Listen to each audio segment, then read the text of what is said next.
साहब की नियुक्ति, ये विचार कोई नया नहीं था। दुनिया में प्रयोग भी चलते हैं, भारत में निर्णय नहीं होते थे। हमने, ये बहुत बड़ा रिफॉर्म था, हमने किया। और बहुत ही मैं हमारी तीनों सेनाओं का अभिनंदन करता हूं कि इस व्यवस्था को उन्होंने दिल से सहयोग किया है, दिल से स्वीकार किया है। सबसे बड़ी ताकत ज्वाइंटनेस और इंटीग्रेशन की इस समय नेवी हो, एयरफोर्स हो, आर्मी हो, ये इंटीग्रेशन और ज्वाइंटनेस ने हमारी ताकत को अनेक गुना बढ़ा दिया और उसका परिणाम भी हमें नजर में आया है। ये हमने करके देखा है। सरकार की जो डिफेंस प्रोडक्शन की कंपनियां थी उसमें हमने रिफॉर्म किए। शुरुआत में वहां पर आग लगाना, आंदोलन करवाना, हड़तालें करवाने के खेल चल रहे थे, अभी भी बंद नहीं हुए हैं। लेकिन देश हित को सर्वोपरि मान करके उन डिफेंस इंडस्ट्री के हमारे जो लोग थे सरकारी व्यवस्था में, उन्होंने इसको मन से लिया, रिफॉर्म को स्वीकार किया और वो भी आज बहुत प्रोडक्टिव बन गए। इतना ही नहीं, हमने प्राइवेट सेक्टर के लिए भी डिफेंस के दरवाजे खोल दिए हैं और आज भारत का प्राइवेट सेक्टर आगे आ रहा है। आज स्टार्टअप्स डिफेंस के क्षेत्र में हमारे 27-30 साल के नौजवान, टियर 2, टियर 3 सिटी के नौजवान, कई कुछ जगह तो बेटियां स्टार्टअप का नेतृत्व कर रही है। डिफेंस के सेक्टर में सैकड़ों की तादाद में आज स्टार्टअप काम कर रहे हैं। ड्रोन्स, एक प्रकार से मैं कह सकता हूं, ड्रोन्स की जितनी भी एक्टिविटी हमारे देश में हो रही है, शायद एवरेज 30-35 की उम्र होगी जो लोग कर रहे हैं, सारे लोग, और सैकड़ों की तादाद में कर रहे हैं। और उसका ताकत, क्योंकि इनका भी योगदान था इसमें, जिन्होंने इस प्रकार के प्रोडक्शन किए हैं, और वो हमें ऑपरेशन सिंदूर में बहुत काम आए। मैं उन सबके प्रयासों को बहुत साधुवाद करता हूं और मैं उनको विश्वास दिलाता हूं, आगे बढ़िए, अब देश रुकने वाला नहीं है। आदरणीय अध्यक्ष जी, डिफेंस सेक्टर में मेक इन इंडिया ये नारा नहीं था। हमने इसके लिए बजट पॉलिसी में जो परिवर्तन करना था, जो नए इनिशिएटिव ले रहे थे, वो नए इनिशिएटिव लिए। और सबसे बड़ी बात, क्लियर कट विजन के साथ हमने देश में make in India defence sector के अंदर तेज गति से हम आगे बढ़ रहे हैं। आदरणीय अध्यक्ष जी, एक दशक में डिफेंस का बजट लगभग पहले से 3 गुना हुआ है। डिफेंस प्रोडक्शन में करीब करीब 250% वृद्धि हुई है, 250% वृद्धि हुई है। 11 वर्षों में डिफेंस एक्सपोर्ट 30 गुना से भी ज्यादा बढ़ा है, 30 गुना से ज्यादा। डिफेंस एक्सपोर्ट आज दुनिया के करीब 100 देशों तक हम पहुंचे।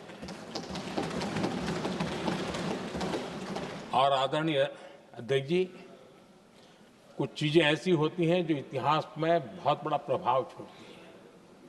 ऑपरेशन सिंदूर ने डिफेंस का जो मार्केट है उसमें भारत का झंडा गाड़ दिया है। भारत के हथियारों की डिमांड आज बढ़ती चली जा रही है, मांग बढ़ रही है। ये भारत में उद्योगों को भी बल देगी, एमएसएमई को बल देगी, हमारे नौजवानों को रोजगार देगी और हमारे नौजवान अपनी बनाई चीजों से दुनिया में अपनी ताकत का प्रदर्शन कर पाएंगे। ये आज दिख रहा है, मैं देख रहा हूं। डिफेंस के क्षेत्र में जो आत्मनिर्भर भारत की दिशा में हम जो कदम उठा रहे हैं, मैं हैरान हूं। कुछ लोगों को आज भी तकलीफ हो रही है, जैसे उनका खजाना लूट गया।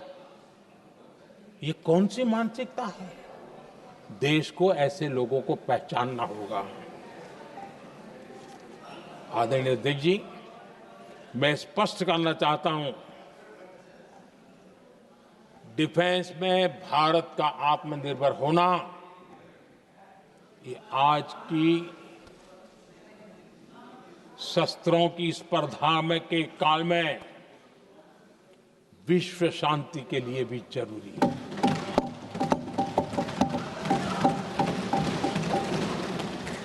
मैं पहले भी कह चुका हूं, भारत युद्ध का नहीं, बुद्ध का देश है। हम समृद्धि, शांति चाहते हैं, लेकिन हम ये कभी न भूले कि समृद्धि का और शांति का रास्ता शक्ति से ही गुजरता है।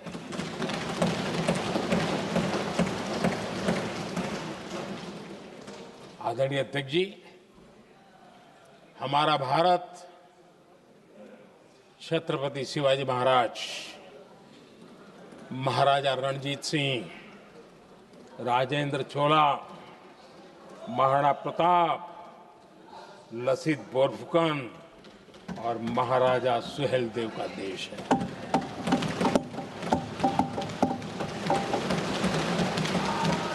आदरणीय अध्यक्ष जी, हम विकास और शांति के लिए सामरिक सामर्थ्य पर भी फोकस करते हैं। आदरणीय अध्यक्ष जी, कांग्रेस के पास नेशनल सिक्योरिटी का विजन पहले था और आज तो सवाल ही नहीं उठता है।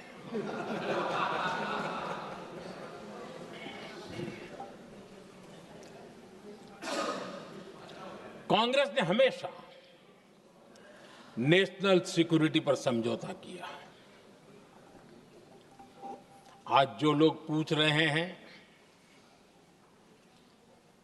पीओके को वापस क्यों नहीं लिया, वैसे ये सवाल मुझे ही पूछ सकते हैं और किसको पूछ सकते हैं।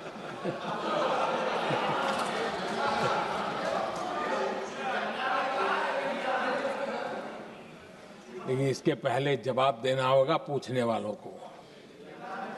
किसकी सरकार ने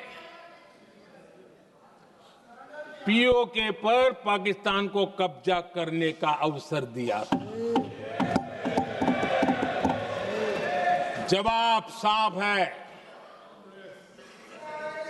जवाब साफ है। जब भी मैं नेहरू जी की चर्चा करता हूं तो कांग्रेस और उसका पूरा इकोसिस्टम बिलबिला जाता है, पता नहीं क्या है। आदरणीय अध्यक्ष जी, हम एक शेर सुना करते थे, मुझे ज्यादा इसका ज्ञान तो नहीं है लेकिन सुनते थे। लम्हों ने खता की और सदियों ने सजा पाई।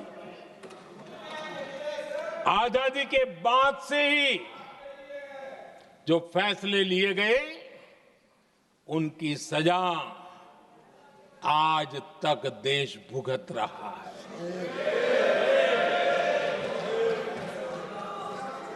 यहां बार बार एक बात का जिक्र हुआ और मैं फिर से करना चाहूंगा।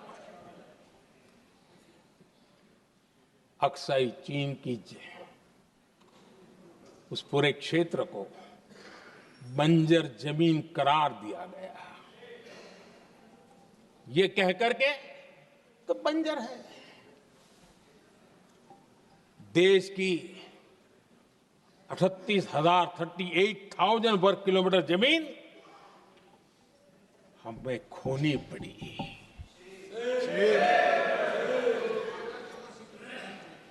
आदरणीय अध्यक्ष जी, मैं जानता हूं मेरी कुछ बातें चुभने वाली है। 1962 और 1963 के बीच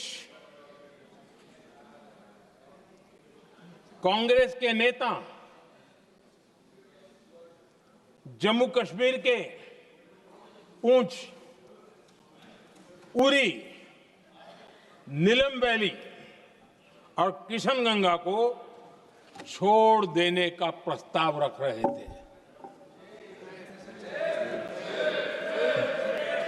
भारत की भूमि, आदरणीय अध्यक्ष जी, और वो भी लाइन ऑफ पीस के नाम पर किया जा रहा था। 1966 रण ऑफ कच्छ पर इन्हीं लोगों ने मध्यस्थता स्वीकार की। ये था उनका राष्ट्रीय सुरक्षा का विजन। एक बार फिर उन्होंने भारत का करीब 800 वर्ग किलोमीटर